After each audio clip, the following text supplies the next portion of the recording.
Menantu Pahlawan Negara. Bab 2028-2031.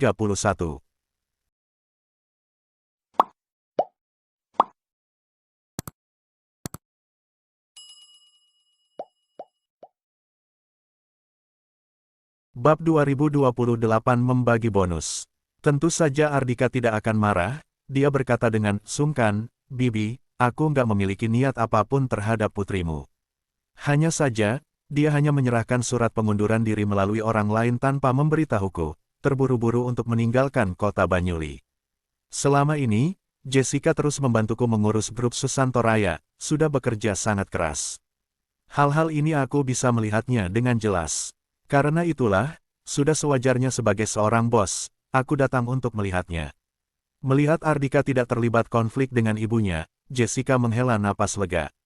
Namun, kalimat pertama yang keluar dari mulut Ardika, samar-samar membuatnya merasa sedikit kecewa. Ekspresi Rifani tampak sedikit membaik, tetapi dia tetap berkata dengan dingin, "Sudahlah, karena kamu sudah melihatnya, maka kamu sudah boleh pergi." Sambil tersenyum, Ardika menggelengkan kepalanya. "Apa maksudmu?" Rifani mengangkat alisnya, sorot matanya kembali berubah menjadi dingin dan tajam.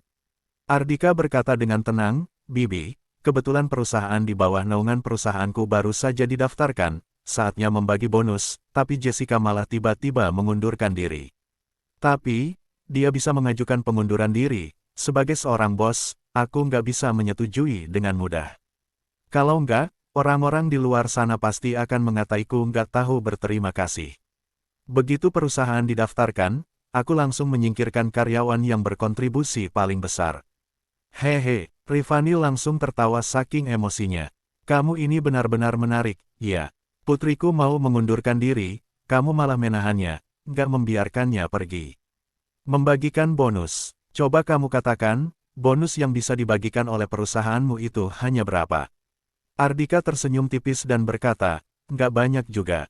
Kalau dihitung berdasarkan kontribusi yang telah diberikan oleh Jessica di grup Susanto Raya, ya hanya sekitar triliunan." "Kamu," alis Rifani tampak melompat-lompat. Biarpun dia sendiri adalah bagian dari keluarga Siantar, dia juga sedikit terkejut mendengar kemurahan hati Ardika. Perlu diketahui bahwa bagaimanapun juga jabatan putrinya di grup Susanto Raya hanyalah asisten presdir. "Berapa saham Hongkem sekarang?" Rifani mengajukan pertanyaan tersebut secara naluriah. Sebelumnya, saat dia memperhatikan saham Hongkem, baru sekitar 400 lebih sedikit. Walaupun harga saham naik 4 kali lipat tepat pada hari didaftarkan, tetapi juga termasuk di luar nalar. Ardika tersenyum dan berkata, "Yah, nggak banyak, baru mencapai 700 saja." Dilihat dari perkembangannya, kalau nggak ada kejadian nggak terduga, saat transaksi selesai sore hari ini, seharusnya sekitar 800-an. Rifani tidak bisa menahan diri dan tersentak. Pada hari pertama didaftarkan, harga saham sudah naik mendekati 10 kali lipat. Bahkan dalam bisnis-bisnis di bawah naungan keluarga Siantar pun, saham seperti ini sudah termasuk saham dewa. "Pak Ardika, bagaimana aku bisa mendapatkan bonus sebanyak itu? Aku hanya melakukan apa yang seharusnya kulakukan. Tanpa adanya dorongan darimu, Hongkem sudah lama nggak bernilai." Jessica tidak bisa menahan diri untuk berkomentar. Perlu diketahui bahwa Hongkem bisa memiliki nilai pasar seperti sekarang ini, semuanya berkat kemampuan Ardika sendiri. Ardika menggelengkan kepalanya dan berkata, "Nggak bisa berbicara begitu. Grup Susanto Raya bisa berkembang hingga seperti sekarang ini berkat kontribusi darimu, apalagi beberapa waktu yang lalu kamu bahkan sampai jatuh sakit akibat disibukkan dengan urusan perusahaan. Jangankan bonus triliunan, memberimu bonus puluhan triliun juga sudah sepantasnya." Jessica tidak membantah lagi, hanya saja sudut bibirnya sedikit terangkat ke atas. Wanita cantik yang dingin ini jarang-jarang menunjukkan senyuman seperti itu. Mendapatkan pengakuan dari Ardika atas kerja kerasnya, tentu saja dia sangat senang. Tepat pada saat ini, Rifani malah mendengus dingin. Ardika, jangan pikir ingin menggunakan kata-kata seperti ini untuk menghasut putriku. Kamu kira putri keluarga Siantar membutuhkan uang yang hanya bernilai triliunan itu? Lagi pula, kalau hanya omong saja, siapa yang nggak bisa?" Rifani melontarkan kata-kata itu dengan dingin. Dalam lubuk hatinya, dia memaki Ardika. "Dasar bocah licik, Bahkan aku saja hampir tertipu oleh bocah ini dan melupakan tujuanku mendatangi kota Banyuli. Bab 2029 Aku bisa mengambil keputusan di kota Banyuli. Bonus yang diberikan oleh Ardika kepada Jessica, kalau diberikan kepada orang biasa, sudah cukup untuk menaikkan status orang tersebut. Biarpun hanya berbaring tanpa melakukan apapun, hanya belanja dan belanja saja, juga sangat sulit untuk menghabiskan uang sebanyak itu. Namun, bagaimanapun juga, Jessica bukanlah orang biasa. Dia berasal dari keluarga Siantar, sebuah keluarga kaya yang menduduki posisi puncak. Bagi keluarga Siantar, uang sebesar triliunan benar-benar belum cukup untuk membuat mereka lupa daratan. Ardika menggelengkan kepalanya dan berkata, "Bibi, aku nggak punya kebiasaan hanya sekadar omong saja. Kalau kamu nggak percaya, aku bisa membagikan bonus kepada Jessica terlebih dulu dengan menggunakan uang pribadiku." Selesai berbicara, dia mengeluarkan kartu hitam sentral, lalu meletakkannya di atas meja. Kartu hitam sentral. Kelopak mata Rifani kembali melompat-lompat, sorot matanya terhadap Ardika, makin lama makin aneh. Sebenarnya bocah ini punya rahasia apa yang nggak diketahui oleh orang lain. Bahkan barang yang jarang ditemukan seperti kartu hitam sentral saja dimilikinya. Hehe, walau kartu hitam sentral jarang ditemukan, keluarga Siantar juga bukannya nggak punya barang seperti ini. Beberapa saat kemudian, Rifani menggelengkan kepalanya dan mencibir. Ardika, kamu nggak perlu mengeluarkan barang seperti ini untuk pamer di hadapanku. Intinya, urusan putriku, kamu jangan ikut campur. Ingat identitasmu, kamu hanya bosnya. Selain itu, nggak ada hubungan apapun lagi antara kamu dan dia. Intinya, kedatanganku ke kota Banyuli kali ini adalah untuk membawanya pulang, kencan buta, lalu menikah. Adapun mengenai urusan pekerjaan, di bawah naungan keluarga Siantar, juga banyak perusahaan seperti Grup Susanto Raya. Nanti aku akan langsung mengatur sebuah pekerjaan untuknya, ya seperti menjadi manajer umum, presdir dan semacamnya. Intinya, lebih enak didengar daripada menjadi asisten presdir. Dengan begitu, bisa membuktikan setelah dia meninggalkan Grup Susanto Raya, karirnya makin cemerlang. Aku yakin juga nggak akan ada orang yang merasa dia disingkirkan olehmu. Yah, intinya, kamu nggak perlu mengkhawatirkan hal-hal seperti ini, kamu juga nggak perlu mengkhawatirkan putriku. Rifani adalah seorang wanita yang sangat cerdas. Dia sudah melihat dengan sangat jelas. Sebelumnya, Ardika mengatakan ingin membagikan bonus untuk putrinya, lalu mengeluarkan kartu hitam sentral untuk pamer di hadapannya. Sangat jelas pria itu ingin Jessica tetap berada di kota Banyuli. Inilah tujuan Ardika yang sebenarnya. Tentu saja Rifani tidak akan terbuai. Ardika menyimpan kembali kartu hitam itu dengan tidak berdaya dan berkata, "Karena Bibi sudah mengetahuinya, maka aku juga nggak akan melanjutkan, lelucon, ini lagi." Tapi, hubungan antara aku dan Jessica bukan hanya sekadar bos dan karyawan, juga teman. Aku tahu dia nggak bersedia kencan buta dan menikah. Karena begitu, aku juga nggak akan membiarkanmu membawanya pergi begitu saja, memaksanya melakukan sesuatu yang nggak ingin dilakukannya. Walaupun nada bicara Ardika sangat tenang, tetapi terdengar tekad yang tak tergoyahkan. Kelopak mata Rifani melompat dengan cepat. Dia mendapati putrinya memiliki perasaan yang berbeda terhadap Ardika. Itulah sebabnya dia bergegas datang ke kota Banyuli, ingin memisahkan putrinya dengan pria itu secepatnya. Namun, siapa sangka Ardika malah berinisiatif muncul, bahkan ingin menghalanginya untuk membawa Jessica pergi. Ardika, apa maksudmu? Apa kamu ingin menghalangiku untuk membawa pergi putriku sendiri? Tanya Rifani dengan tajam. Ardika menggelengkan kepalanya dan berkata, "Aku bukannya ingin melawanmu, tapi aku juga nggak akan berdiam diri saja." Melihat orang lain memaksa Jessica melakukan hal yang nggak ingin dilakukannya. Aku nggak berani berbicara jauh, paling nggak di kota Banyuli ini, kalau aku nggak membiarkan Jessica pergi, nggak akan ada yang bisa membawanya pergi meninggalkan kota Banyuli. Bibi, seharusnya kamu juga tahu jelas, bahkan keluarga bangsawan Basagita Suraba dan keluarga Riwain kota Gamiga baru saja mengalami kerugian besar di tanganku. Sambil menjelaskan dengan sabar, Ardika juga menunjukkan kemampuannya yang memang seharusnya ditunjukkannya. Bagaimanapun juga, Rifani adalah ibu Jessica. Karena itulah, kalau tidak dalam situasi terpaksa, dia tidak ingin terlibat dan konflik sengit dengan wanita itu. Hehe, kamu nggak perlu berlagak hebat. Orang lain mungkin nggak tahu, tapi aku tahu jelas, itu karena kamu beruntung, bukan? Bab 2030 Jessica yang lemah dan lembut. Rifani menatap Ardika dengan ekspresi acuh tak acuh dan berkata, Ratu Ular Vanya datang untuk menangani masalah keterlibatan anggota internal organisasi Snakel dengan orang negara Jepara, sedangkan Pak Jigo dari kabinet buka suara karena keluarga bangsawan Basagita Suraba menganggap ucapannya sebagai angin lalu. Apa hubungannya semua ini denganmu? Vanya tidak menghadiri perjamuan perayaan, melainkan langsung membawa Hanko pergi. Seperti yang diungkapkan oleh Rifani, alasan yang tampak dari luar mengenai tujuan kedatangan Vanya ke kota Banyuli kali ini adalah untuk menangkap anggota tidak berguna organisasi Snakei. Tentu saja, tidak ada yang tahu sesungguhnya Vanya datang karena ingin memberi penjelasan secara pribadi pada Ardika mengenai hal yang berkaitan dengan keluarga Halim.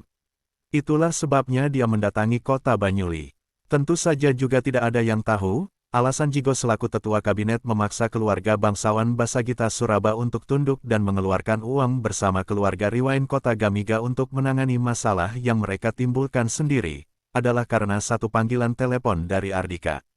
Namun, Ardika tidak memberitahu Rifani hal-hal ini. Karena biarpun dia mengatakannya, wanita itu juga tidak akan memercayainya. Melihat Ardika tidak berbicara lagi, Rifani mengira dia sudah berhasil melenyapkan api arogan bocah yang satu ini. Setelah mendengus dengan acuh tak acuh, dia mengalihkan pandangannya ke arah putrinya dan berkata dengan dingin, Jessica, karena kamu berasal dari keluarga Siantar dan telah menikmati keuntungan yang dibawakan oleh nama belakang ini, seharusnya kamu tahu jelas tugas dan tanggung jawabmu sendiri. Sebelumnya, saat keluarga Siantar tengah berjaya, apapun yang kamu lakukan, aku nggak peduli. Aku bahkan bisa membantumu mencari alasan untuk menutupi segalanya. Tapi sekarang keluarga Siantar sedang menghadapi masalah yang berkaitan dengan hidup dan mati keluarga. Aku nggak peduli kamu bersedia atau enggak, kamu harus ikut pulang denganku dan menikah dengan Judian. Keluarga Dharma juga merupakan keluarga kaya yang menduduki posisi puncak, pengaruh mereka tersebar ke seluruh Gotawa, sedangkan Judian sendiri adalah generasi muda yang sangat unggul. Bahkan ada orang dari generasi tua yang menilainya demikian, alasan Judian bukan seorang pangeran, hanya karena dia nggak terlahir di keluarga bangsawan, sangat jelas betapa unggulnya Judian ini. Kalau kamu menikah dengannya, bukan hanya bisa menyelesaikan masalah yang dihadapi oleh keluarga Siantar, kamu sendiri juga bisa menikmati kehidupan yang mewah dan nyaman. Aku harap kamu bisa mengerti. Melalui nada bicara Rifani, terdengar jelas keputusannya sudah tidak bisa diganggu-gugat lagi. Ardika baru mendapati sosok Jessica yang biasanya berkepribadian dingin dan melakukan apa saja dengan tegas, saat ini tiba-tiba saja malah berubah menjadi sedikit kebingungan dan tidak berdaya. Mendengar ucapan ibunya yang tidak meninggalkan ruang untuk berkompromi lagi, dia memalingkan wajahnya, air matanya mengalir beberapa tetes, tetapi dia segera mengangkat lengannya dan menyeka air matanya dengan punggung tangannya. Tidak tahu mengapa, Ardika merasakan hatinya berdenyut sakit sejenak. Biasanya, boleh dibilang performa Jessica mendekati sempurna. Tidak peduli menghadapi situasi tak terduga apapun, dia selalu bisa menanganinya dengan tenang dan terstruktur bagaikan robot. Saat ini, Ardika baru mendapati ternyata ada saatnya wanita itu begitu tidak berdaya. Namun, terlahir di keluarga kaya yang menduduki posisi puncak seperti keluarga Siantar, wanita yang bisa menentukan nasib sendiri, sangatlah sedikit. Bahkan tipe wanita yang tidak takut pada apapun seperti Tina, demi terbebas dari nasib. Berakhir menjadi korban keluarganya, dia lebih memilih untuk bekerja keras di dunia preman, hanya berharap diri sendiri bisa menonjol dan menentukan nasib sendiri. Akan tetapi, pada akhirnya, dia juga tidak bisa menentukan nasib sendiri sepenuhnya. Apalagi Jessica, keluarga kaya yang menduduki posisi puncak seperti ini, adalah hasil kerja keras dari beberapa generasi. Ingin mengandalkan kerja keras sendiri untuk terbebas dari kekangan keluarga, benar-benar sulit. Namun, seperti yang Rifani katakan, setelah menikmati keuntungan yang dibawakan oleh keluarga, tentu saja wajib untuk memikul tanggung jawab yang diberikan oleh keluarga. Rifani menatap putrinya dengan datar, lalu berkata dengan ekspresi datar, Jessica, kamu sudah membuatku sedikit kecewa. Awalnya kukira kamu bisa menerima semua ini dengan sangat tenang, lalu menjalani apa yang harus kamu jalani selanjutnya. Tapi, melihat penampilanmu sekarang, kamu sedikit mengecewakan apa yang telah kuajarkan padamu sejak kecil. Bab 2031 Judian Dharma. Jessica, sudah pernah kubilang padamu, bagi wanita, air mata adalah sesuatu hal yang paling nggak bernilai. Tapi, karena sekarang masih berada di kota Banyuli, kamu bisa menunjukkan sisi lemah dan lembutmu itu untuk terakhir kalinya. Setelah pulang ke rumah nanti, kamu harus menunjukkan sikap layaknya seorang wanita dewasa yang sempurna, harus membuat keluarga Dharma puas.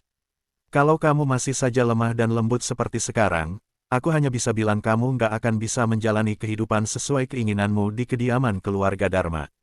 Nggak akan ada orang yang merasa simpati padamu karena air matamu, malah hanya akan membuat orang mengira kamu lemah dan mudah ditindas. Tidak ada gejolak emosi dalam kata-kata yang diucapkan oleh Rifani. Apa yang dialami oleh Jessica, hanya seperti mengulang apa yang pernah dialaminya saja. Di saat seperti ini, daripada berperan sebagai seorang ibu yang penuh kasih sayang, sebaiknya dia bersikap kejam dan tegas, merangsang Jessica untuk kembali bersemangat. Jessica menatap ibunya dengan bingung sekaligus linglung. Kemudian, sorot matanya perlahan-lahan mulai fokus kembali. Hanya saja, melalui sorot mata yang jernih itu, Ardika seakan-akan bisa melihat ada sesuatu yang perlahan-lahan mulai memudar. Dia tidak bisa menahan diri lagi. Dia melangkah maju satu langkah dan berkata, "Bibi, apa kamu merasa pantas memaksa putrimu sendiri seperti ini? Pergi sana." Rifani langsung marah besar. Dia mengangkat lengannya, melayangkan tamparan ke arah wajah Ardika. Plak, Ardika langsung menangkap pergelangan tangan Rifani dan berkata dengan datar, dengan mempertimbangkan Jessica, "Kali ini aku nggak akan melakukan serangan balik, tapi jangan diulangi lagi." Selesai berbicara, dia langsung menepis lengan Rifani. Rifani menggenggam pergelangan tangannya yang terasa sakit itu. Kemudian, dia menatap Ardika dengan sorot mata penuh amarah dan berkata, "Aku sedang mengajari putriku, apa hubungannya denganmu? Untuk apa kamu ikut campur? Sudah kubilang, aku berteman dengan Jessica, aku nggak akan membiarkannya didorong masuk ke dalam jurang begitu saja." Ardika terdiam sejenak, lalu berkata dengan penuh penekanan, "Bahkan keluarganya pun nggak boleh mendorongnya masuk ke jurang." Rifani tertawa saking kesalnya. Ardika, aku nggak tahu apa hakmu berbicara seperti ini. Keluarga Dharma adalah sebuah keluarga besar di seluruh Gotawa. Judian sendiri juga merupakan orang berbakat yang diakui oleh kalangan kelas atas Gotawa, generasi muda yang unggul. Putriku nggak menikah dengan pemuda tampan sekaligus berbakat seperti itu. Apa mungkin dia harus menjaga dirinya tetap suci dan menua seorang diri demi seorang menantu benalu yang hanya bisa mengandalkan istri sepertimu? Memangnya kamu pikir kamu siapa? Apa kamu kira kamu sudah hebat karena grup Susanto Raya milikmu itu sudah memiliki harga pasar puluhan triliun? Jujur saja, pencapaianmu itu nggak ada apa-apanya, nggak ada fondasi yang kuat. Kalau suatu hari nanti ditargetkan oleh orang lain dan peraturan dikeluarkan, perusahaanmu itu bisa dibuat bangkrut kapan saja. Aku peringatkan kamu, Ardika. Sekarang jangan ikut campur dalam urusan orang lain, urus saja urusanmu sendiri. Jangan menunggu hari di mana keluarga bangsawan Basagita Suraba dan keluarga Riwain Kota Gamiga melancarkan aksi pembalasan terhadapmu. Satu hari saja kamu nggak bisa bertahan, bahkan kehilangan nyawamu. Tentu saja, saat itu tiba, kalau sebagai temanmu, Jessica ingin membantumu mengurus pemakamanmu, aku nggak akan menghentikannya. Rifani melontarkan kata-kata ejekan terhadap Ardika tanpa sungkan. Menurutnya, putrinya tidak bersedia untuk kencan buta dan menikah karena Ardika ini. Jelas-jelas pria itu sudah memiliki istri, tetapi tetap saja mengganggu kehidupan pribadi putrinya. Sungguh menyebalkan. Tak terpengaruh, Ardika berkata, "Aku nggak tahu apakah Judian itu benar-benar adalah seorang pemuda yang tampan dan berbakat atau bukan. Aku hanya tahu Jessica nggak bersedia menikah begitu saja." "Bibi, dengar-dengar dari ucapanmu, keluarga Siantar sedang menghadapi masalah. Itulah sebabnya perlu diselesaikan dengan pernikahan, bukan? Katakan saja, mana tahu aku bisa membantu untuk menyelesaikannya. Nggak perlu sampai menjual anak." "Ardika, kamu." Nada bicara Ardika tenang, tetapi nada bicara menyindir terdengar dalam ucapannya, hampir saja membuat Rifani menggertakkan giginya hingga hancur saking kesalnya.